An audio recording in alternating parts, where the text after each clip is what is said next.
to No Such Thing as a Bad Movie podcast. I'm April Atmansky, and I'm here today with Justin DeClue and Colin Cunningham. And today we watched Galaxy of Terror and Boardinghouse, both from the early 80s, 1981 and 1982. Yeah, we didn't even plan it either, it just ended up happening that way. Galaxy of Terror, I'm shocked that I didn't remember it very well. And when Colin suggested, I'm like, yeah, sure, let's watch it. James Cameron did the art design I've on always it. heard of it, and I don't know why. Mm-hmm. It's just one of those movies, I think, like the kind of alien connecting. You know, obviously it's an alien ripoff, but... No, we know why you've heard about it, and it's because a giant slug monster sexually assaults a woman. That's what the movie's famous for. No, that's what it's famous for? Yeah, that's all anybody talks about. If you look on the Wikipedia, it actually says, like, this is the scene that is mentioned the most in the special features.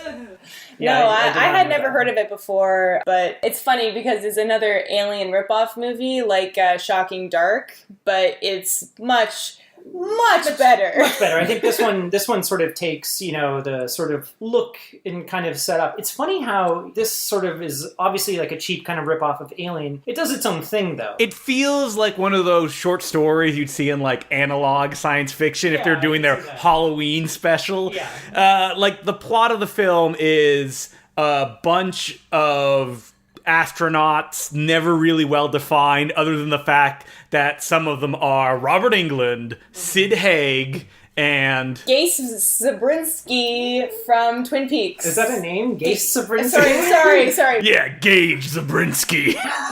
Grace Zabriskie, also known as Susan Ross from Seinfeld, also known as Sarah Palmer from Twin Peaks. She is a fantastic actress and is not in this movie enough. Her intro is so funny because it's like you kind of see her enter in the background. There's one of the guys playing around with the console panels. And she walked in the background, and I swear to God, she's so small. I thought it was a child in a spacesuit. She's very short. And she kept walking forward and didn't seem to be getting any bigger. I've seen her in the 90s, and she looks noticeably younger in this. And she's the captain of the ship. Well, technically she's not. The captain is supposed to be Zalman King, the director/creator of the Red Shoe Diaries. Oh, he's supposed to be the captain? Yeah, and nobody trusts him. I mean, this is a movie that while we were watching it, it's very unclear who any of these people are. There's like 12 characters, and they just kind of crash land on this planet, and they're on a rescue mission. And by rescue, I mean when a body falls from the rafters, they light it on fire instantly.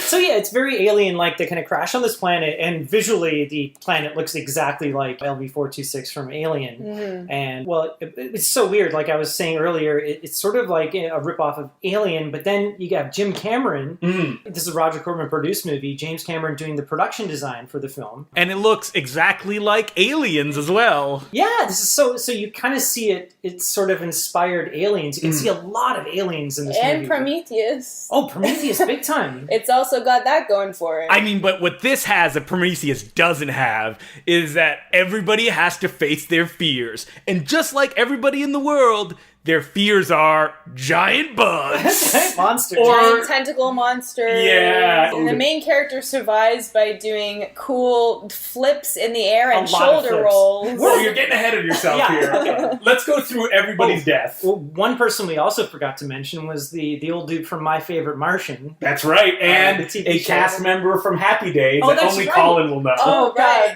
That was my favorite show. Joni?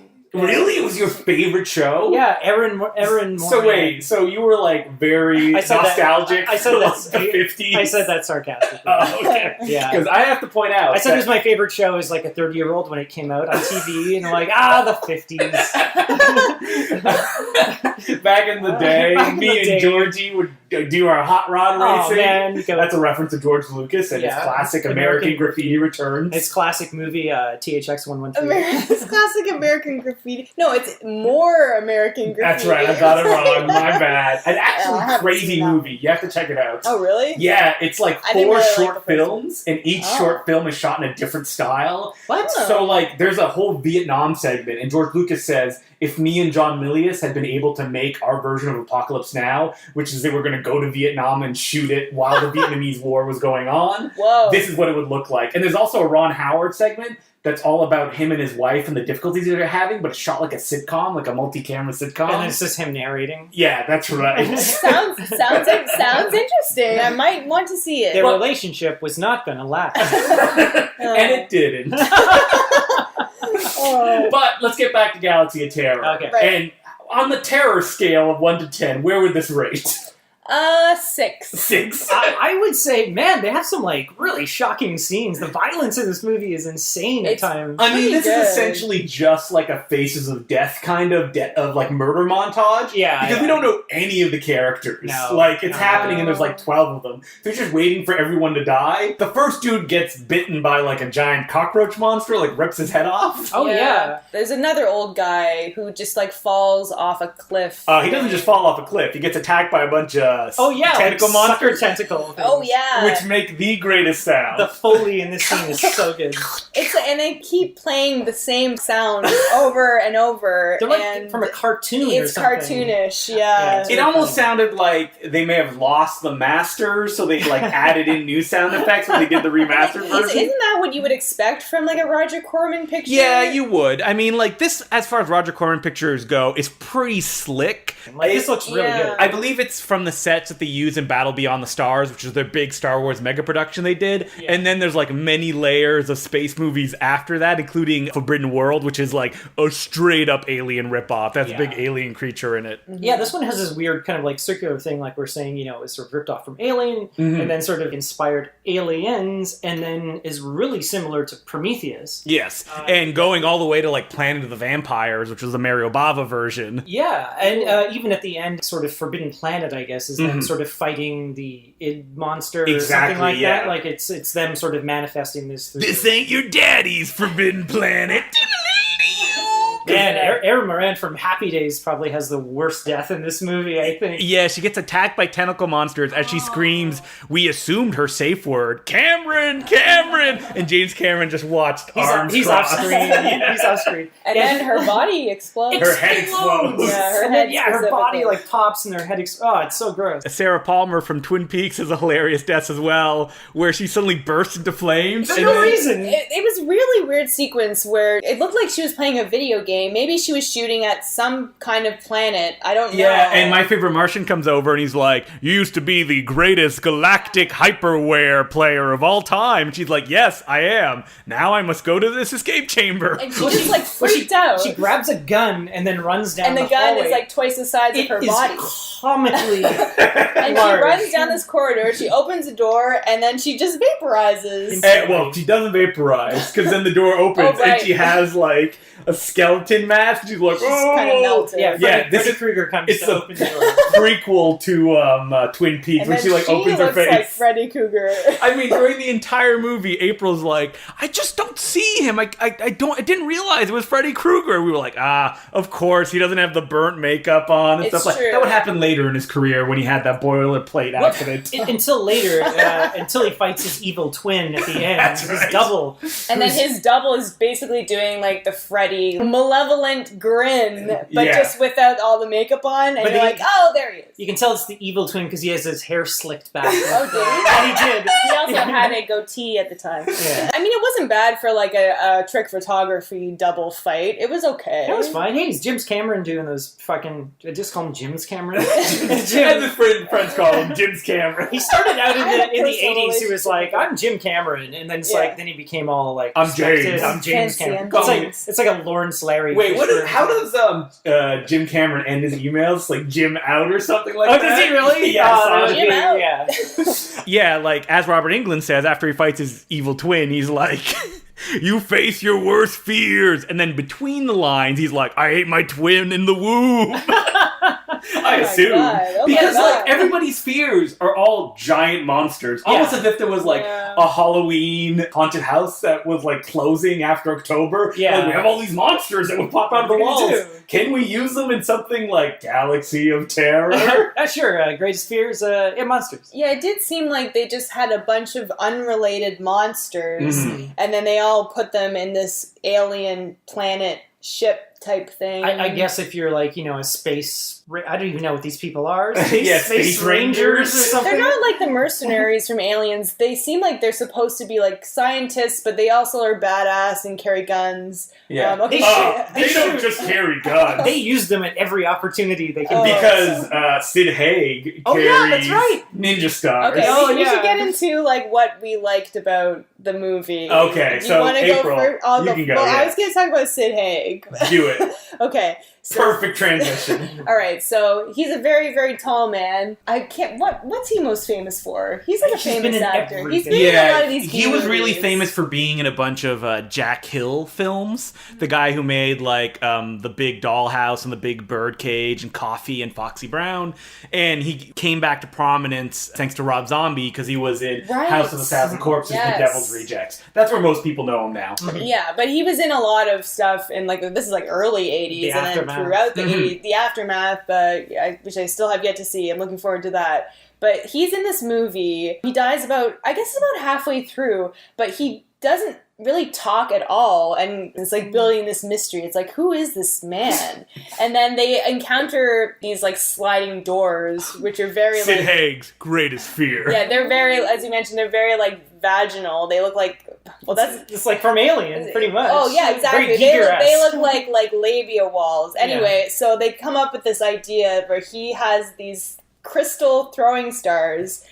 They kind of look like the thing from Krull. Yeah, exactly. Yeah, but they're what is it called? The glaive? The clave? The The glaive. autoclave. Yeah. No, not autoclave. That's something else. I don't That's know, what doctors Oh use. man, is there anything more disappointing than Krull? He's like, I fought the whole movie for this weapon. He throws it into the monster. It just sticks there and he runs away. You're like, what the hell? But it's like a see-through, like it's supposed to be crystal, but it looks like plastic, kind of. Yeah. They're just And like, at one point, he throws it into the door to stop it, and the door crushes it, and he gets really mad. And it he's kind of like, shatters. So wait, your favorite part are the throwing stars well, themselves? it's his relationship with these He throwing loves stars. these throwing stars. He says, He's devastated. what does he say? He said, My life is I'll these- live and die for those crystals. Yeah, Or something like it's that. like he didn't test them out or anything. Like maybe the guy who sold it to him were like, "Oh yeah, these are the best," and they were really like I second guess. generation. Maybe they're like his fathers. Like, he passed them down. but they never say, and you're just like, that's just his thing. His thing are these crystal throwing stars. Which he only uses, like in Crawl, once, and they Yeah. break instantly. It's like his child died. He's devastated. He's He's devastated. pretty upset, and then a couple scenes later, they are his demise. His greatest because fear. I guess it was related to the whole fear thing, because a piece of it breaks off and flies into his arm, and then you actually kind of see it go under the skin and It's go really up gross. his arm, and then he's like, "Ah!" and he chops his own arm off.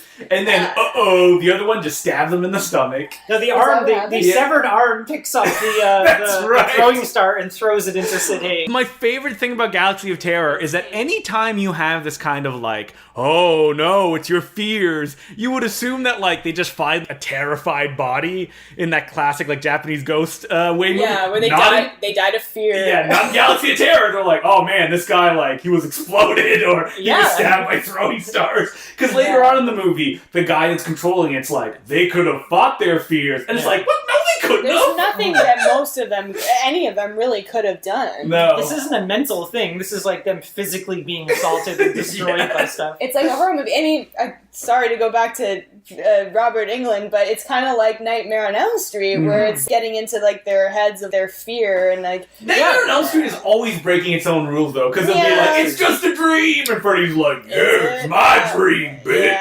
Yeah. And then it just gets more and more crazy. It was just like a weird kind of like sci-fi version of that kind of, but you could not even know the fear idea throughout the whole movie and just think it's just this random crazy stuff happening. Until Freddy Krueger, Robert Englund's the first one to figure it out, and then he kind of defeats. And then his double till the end of the movie. His double kind of disappears, and then he says to the main guy, like, "It's our fears. We gotta get our fears." It would have been amazing if the main guy in control was like, "What are you talking about? Your fears? Or you fear having a double? Like, what's going on?" So the main character is a very, very handsome man with a mustache. I don't remember what his Tom name Selleck was. stand-in. Yeah, his name was Let's just call him Mustache. Selleck. Yeah, and then the bad guy is my favorite Martian, or as I know him, a guy who was in the Stephen King miniseries The Stand. I don't Which remember his April name. went on at length to say, you guys gotta watch it, man. I don't know what his name is, his character's name is in that, but he's the old man who paints in that.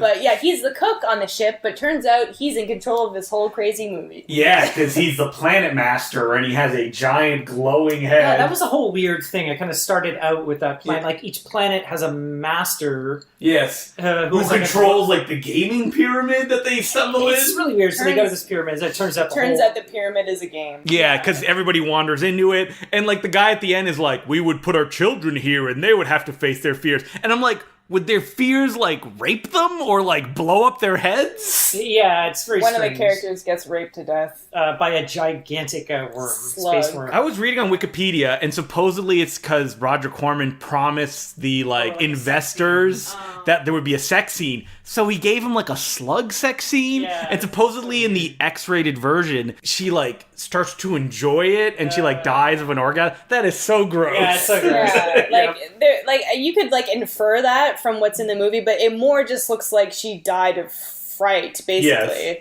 And because that slug is giant. Like, they have a giant puppet really big. slug It's like over her. Yeah, I'd be terrified of that, like, crushing you, like, if you were under it, and she's all slimed up. Poor girl. And that was, full nude. Just filming it was probably Gross. traumatic. And they bring her enough. back. They bring her back later. She's all slimed up too. Like, Yeah. You know, when all the sort of dead, the sort of shipmates come back and like. What was your favorite part, Colin? My favorite part was the look of it. I was actually really shocked because I looked it up and the budget was only like $700,000. Well, that's crazy. You've got James For, Cameron. 81. You've got James Cameron doing the production design. You got Bill Paxton painting the sets. Yeah, apparently there's that. An uncredited Bill Paxton. So you got James Cameron doing the production design. The map paintings are actually really, really good. And we've seen like a lot of movies from this sort of time period where, you know, the map paintings don't hold up. But this is amazing. Like, some of the model work is fantastic. Really, really high production value. And it just feels like a movie that, like, I don't know if there was ever existed a longer version, but everything was cut out except for, like, we just want the good parts. Oh, the money shots. Like, you know, anytime, you know, the exterior of the pyramid looked...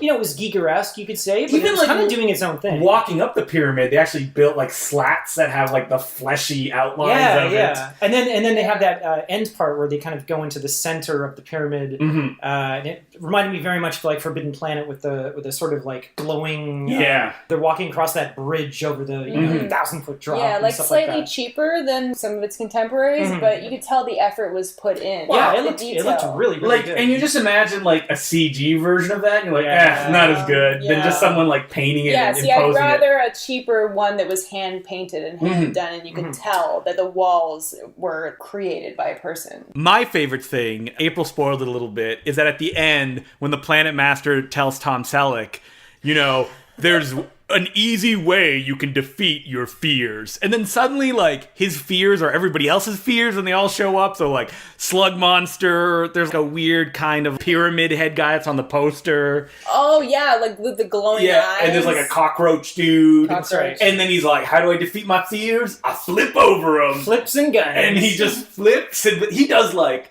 dozens of flips. Oh, like a somersault in the air. Yeah, where it's every like, single time. "Oh, that wasn't that actor. It's like you've never done it. You've never done these flips. They got like a tumbler from like a circus to do that, but he's like doing like also just like shoulder rolls, like left and right, and dodging them and like shooting them. Okay, so the second movie we watched was called Boardinghouse, and it's a movie that I've always wanted to watch because it is the first film, technically, that was shot on video and released on the home video market, aka in theaters and then on VHS. You may have seen the cover. It's a woman with big hair screaming as a hand rips through her bed and grabs her leg. Now, this does happen in the movie. It does. It doesn't look like the poster, though. It does not. So this is a movie as well that I have it on DVD, and I was baffled by the fact that it had a 98-minute version and a 157-minute director's Oh my cut. God. Which is insane after having watched. So this is like the kind of Godfather. Yeah, exactly, like the Godfather no, version. Apocalypse Now Redux. Yeah, the Boardinghouse. Which I've seen. That wasn't bad. Oh man, hot takes. Apocalypse Now. This film is directed by John Wintergate. That's not his name. I don't think that's his name. No. It sounds like a fake name. And he directs, he writes, he did the special effects. I'm sure he did the camera when he wasn't on screen, because he also stars in this film as the owner of this, I guess, just this, like, shitty porn mansion. He, like, inherits it from his uncle. Oh, so I guess it he? sort of opens up with, like, a kind of text. Yeah. It's like does it ever? It's like, wow. It's like somebody's entering this text into, you know, a computer. You can tell because the font is like that 80s computer font. It's the green font and on the black background. Slowest typing ever. You've read this thing 3 times over before he starts to narrate. Oh, yeah, and it's also the director who's narrating it as a different character. He plays multiple roles. He was a real Peter Sellers in this picture. Yeah, that's right.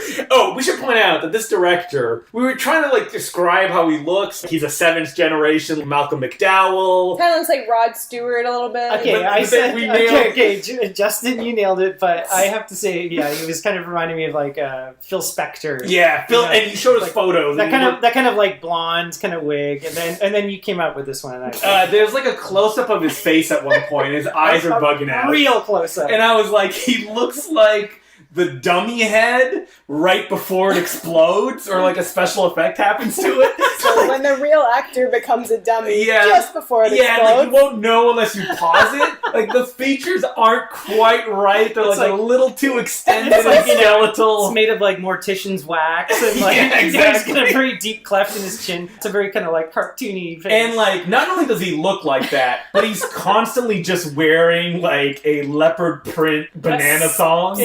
Leaves nothing to the imagination. And the plot of the film is he inherits his house, and in voiceover he lets the audience know, I can't wait to have women here. 10 beautiful women, they will live with me. And then they do. I think he puts out an ad, he's reading it in the newspaper as he's walking up to the house. Yeah. But it's in like voiceover. It's $100 and he's saying, a month. yeah, you can $100 a month, you can kind of live in my house, so you kind of like all these hot babes come and live in the house with them, and that's pretty much the plot. There's more to the plot. Is there? Really? It's really a hangout movie. The setup. This is a crazy ass movie. Yeah. So when I said it was like 157 minutes long, you watch this 98-minute version, you go, I can see where those minutes go, because it is incoherent. I can't imagine a longer version, because it would just be more of them just hanging out of the house. This is almost intolerable. That's what most of the movie is. Yeah, but there's lots of scenes where he'll go like, oh wow, people don't like this house? Tell me how. And then the other guy will start talking and the audio will fade out. It's and almost, then that goes to black. Yeah, it's almost like,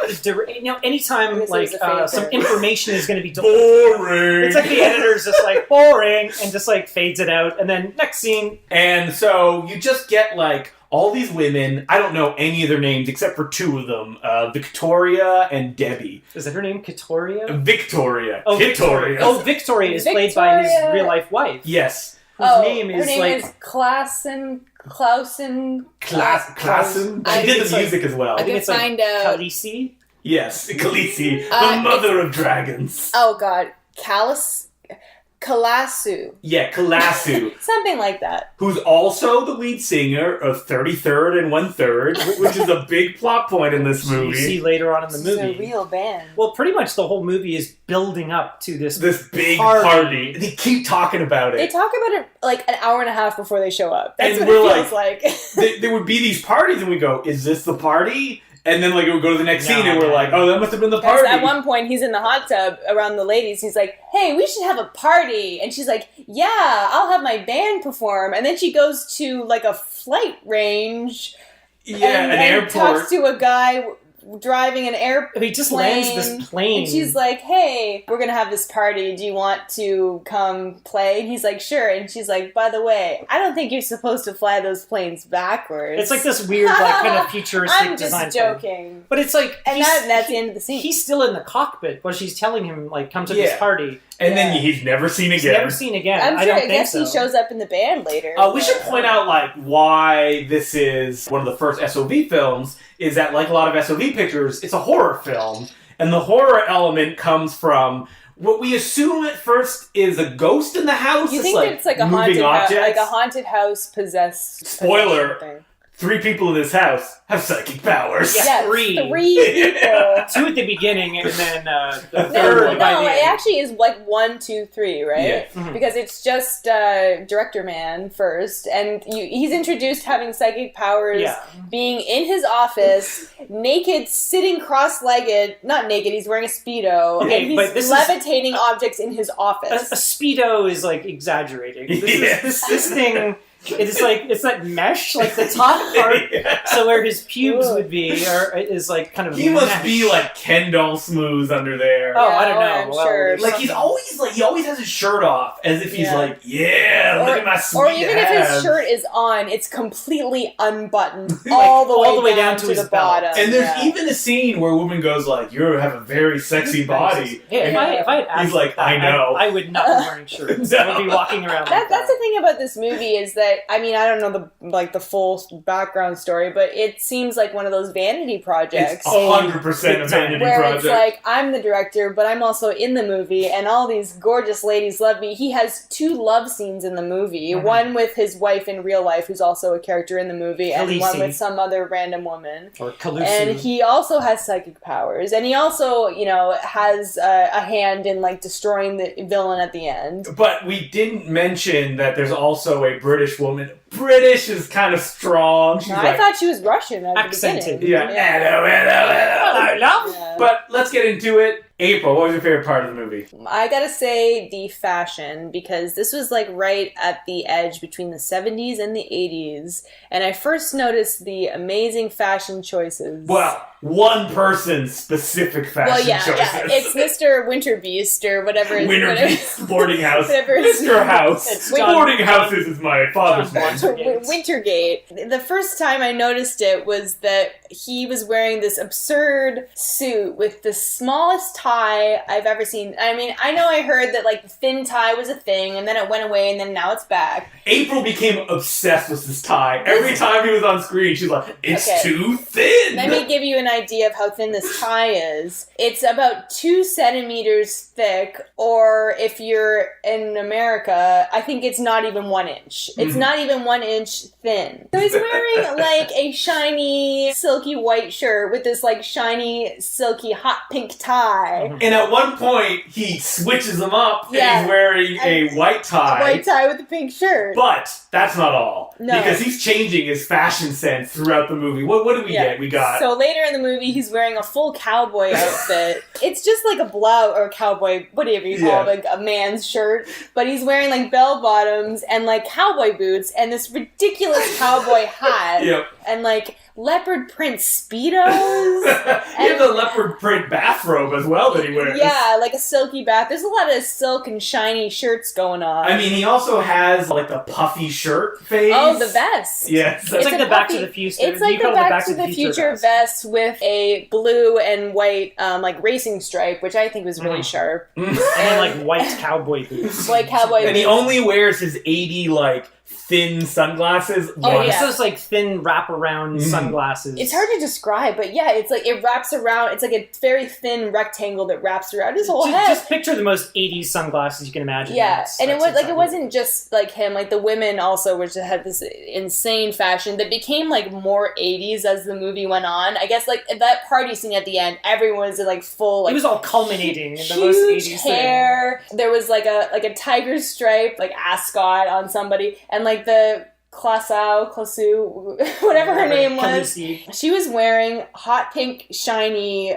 high-waisted silk pants with a baby pink shirt with like ripped tassels, and it's just so much and pink. Like white kind of pretty woman like and prostitute white, big ass boots. Just a lot of like kind of satin pants in this movie, and all the clothes on these women is constantly taken off as well. Yeah, there's off, so much like nudity in this movie. Tight too, like you see everything. At one point, even the director's pants is.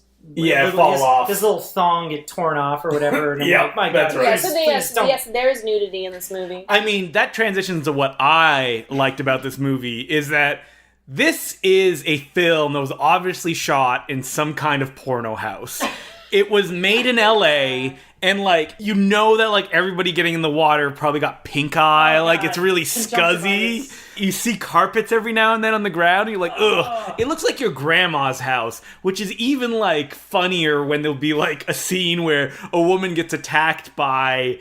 I don't know what, in the bathroom, one of the tiles starts bleeding, and then she turns into a pig-headed monster, and then she pulls a tampon out of her mouth. So completely bloody tampon, and then she's like, and it was just a dream. Yeah, that's right. It's just a mental projection. Weird stuff like that happens all It's just like a bunch of random stuff, hallucinations mixed in with objects falling and like stabbing people and stuff like that. Yeah, it really makes no sense. I mean, it all comes together at the end, and you're like, oh, yes, now I understand. It kind of does. But it does have this feeling like it seems like a porno was being shot at the same time as this movie. Like, if you didn't know any better, when they like fade it out, you're like, oh, that's where they must have fucked. Well, it's like, yeah, exactly. It's when you were telling me there's like a 152-minute version. You're like, oh, the hardcore assuming version. 58 minutes of fuck. This is just like one notch above a porno as far as like production value goes, and that's not to say that it's like, yes, it's bad, but I mean, like, I thought that the gore stuff and the story There's stuff a lot of gore stuff. was pretty good. Yeah, but it's it's fun. just like you just change like one or two elements, and this is a porno. Yeah. As far as like the cheesy acting and Yeah, I mean, like, the sets and stuff like that. The thing that we talked about a little bit is that it does feel like a show that like the women from Glow would have made.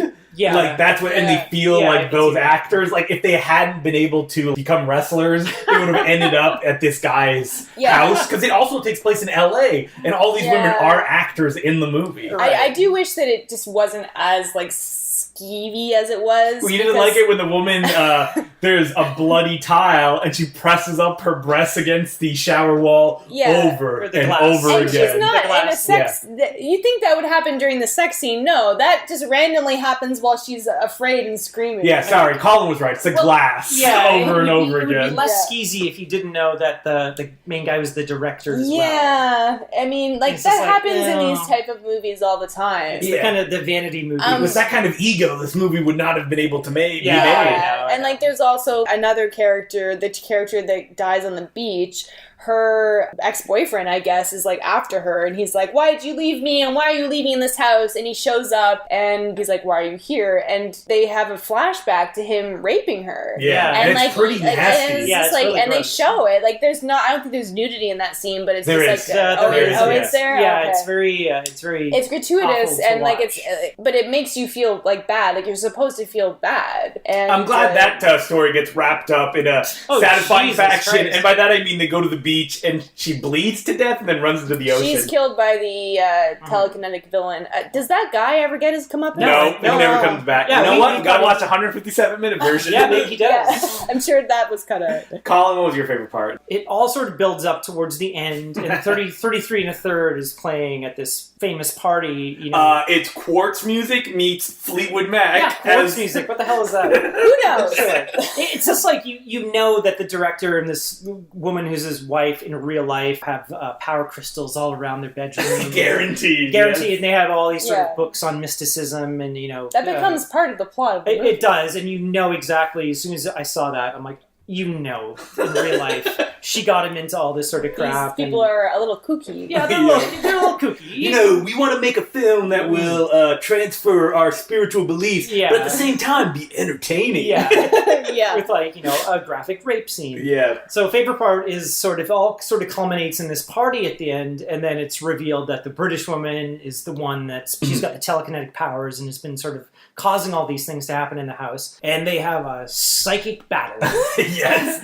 Oh, after. We need to mention George Lucas shows up, That's who is right. apparently her father. Yeah, I didn't get this part at all. I mean, I was too distracted by the fact of my favorite gore scene where a woman's like, whoa, and she's holding her head, and I'm like, oh man, I hope something's gonna happen to her eyes. She's gouging at her eyes. Gouging at her eyes. And I'm like, oh, I hope I'll see some big fake eyes. Boom. Big fake eyes. Yeah. I've never seen big fake eyes in a Like movie that? before. Really? Not like that. I'm She's trying like, to they're think. probably cow's eyes too. So they got real eyes. Yeah, they did, because they use real guts as well, and people pull their guts out. Yeah, there's no way they would go to because they look too real. Yeah, they look too real. They didn't go to the prop store. No, they're not going to make. They didn't look like googly eyes you buy in a Halloween store.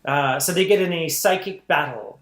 the three of them. So it's the main character, it's this British woman, and then the main character's wife. Yeah, Victoria. Khaleesi, who's also psychic at this Yeah. His learned psychic ability, because he sort of like teaches her in the bathtub.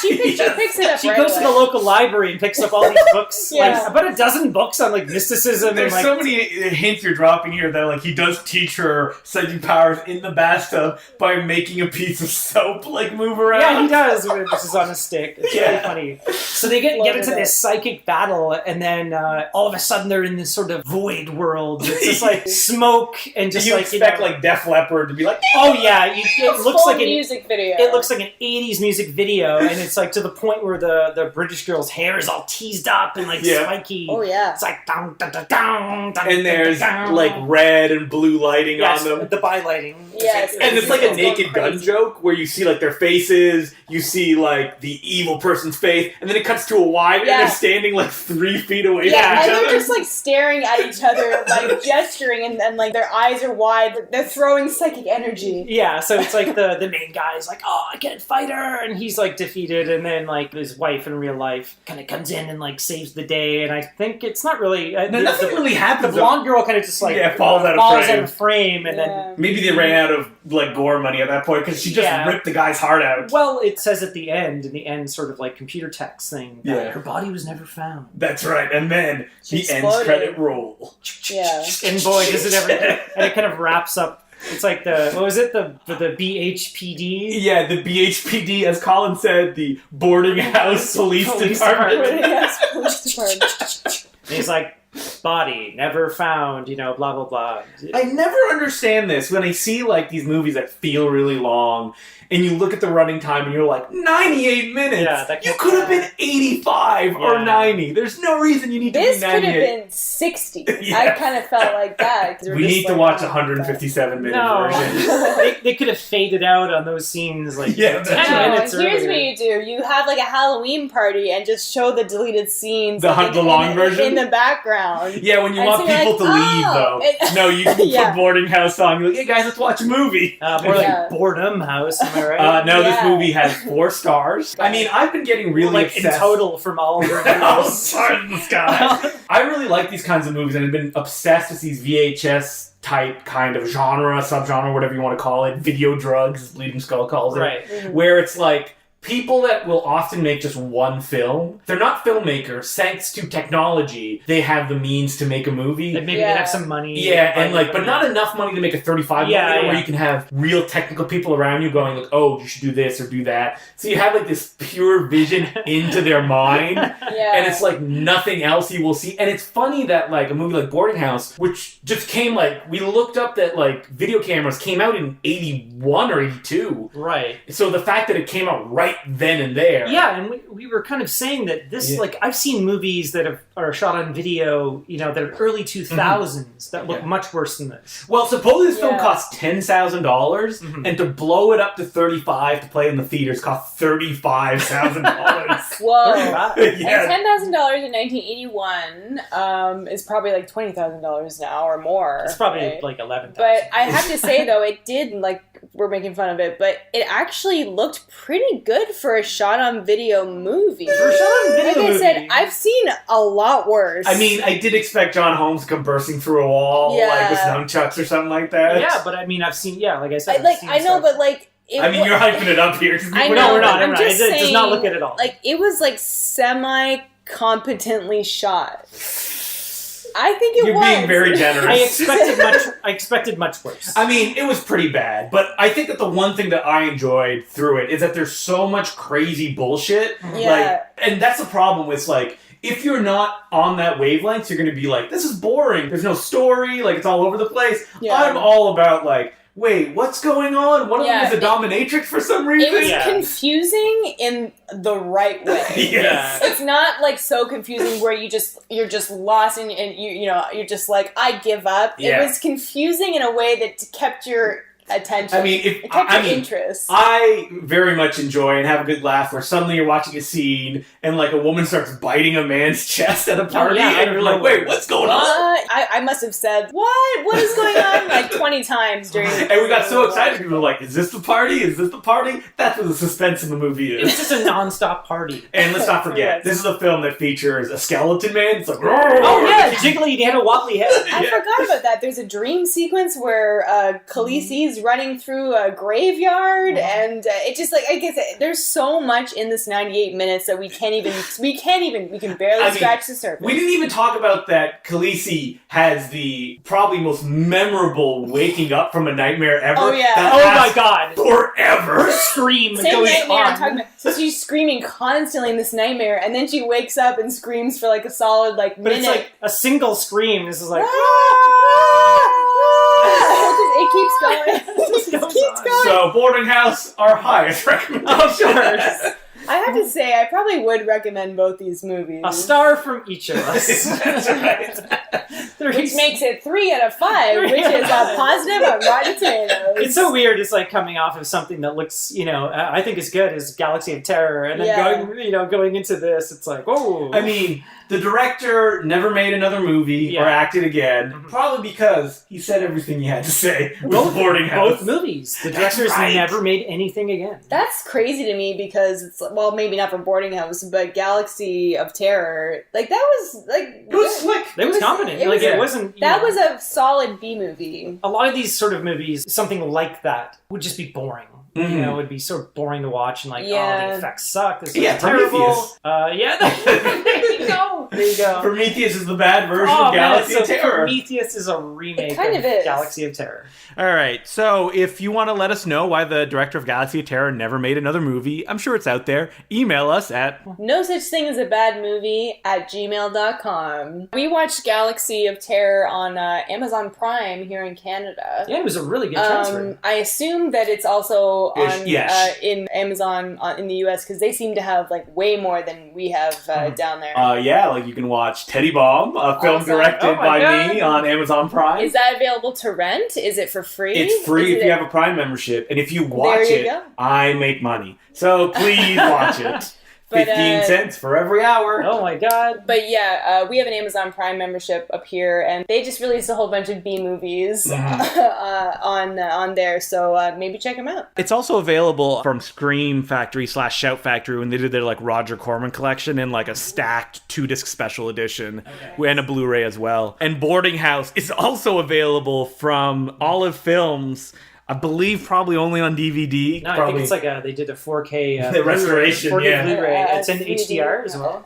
In a 2-disc special edition with a ridiculous amount. What's on the second disc? Rare director's cut, audio commentary. Audio commentary for the long version, probably. Teeth, a.k.a. Lightstorm, live in Europe 1981. I don't know who that is. Oh, that's the band. That's 33 1/3. Oh, is it? The 33 1/3 had 3 names. There's 33 1/3. Teeth and Lightstorm. And there's also like 7 music videos here. Music videos by 33 1/3. Really? Yes, there is. So you said Lightstorm? I did say Lightstorm. That's James Cameron's production company's Lightstorm Entertainment. Oh my god. It all ties together. Oh the holistic podcast about no such thing as a bad movie. If you want to find me on Twitter, I'm at April at Mansky. I'm also on Instagram. I'm on Twitter as Sergeant Zima, at Sergeant Zima. And he also loves to drink Zima. Yeah, I know, it's so crazy. Mine is Decloux, Decloux, and then the letter J. And you can also follow me on Letterboxd, where I'm very busy there, and that's just Justin Decloux. We're also on iTunes, so if you have a spare minute, rate and review us. But that'll be it for this episode. I'm April at Mansky. I'm Colin Cunningham. I'm Justin Decloux. And remember, there's no such thing as a bad movie. I was trying to imitate Colin. It's all good.